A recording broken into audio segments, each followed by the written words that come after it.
punto molto importante e magico del parco ed è il giardino botanico. Pensate che qui sono rappresentati tutti gli ambienti del parco, dai boschi alle lagune, agli stagni d'acqua dolce, alle barene fino al mare.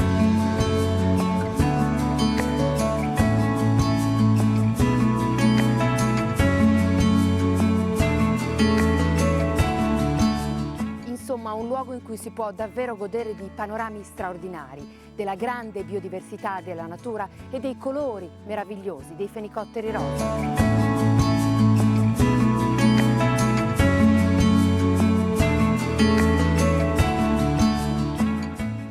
Questa imbarcazione si chiama Goletta, un tempo era usata da Legambiente per il monitoraggio delle coste italiane. Ora è di proprietà del parco e qui si svolgono laboratori didattici con le scuole e monitoraggio ambientale con le università.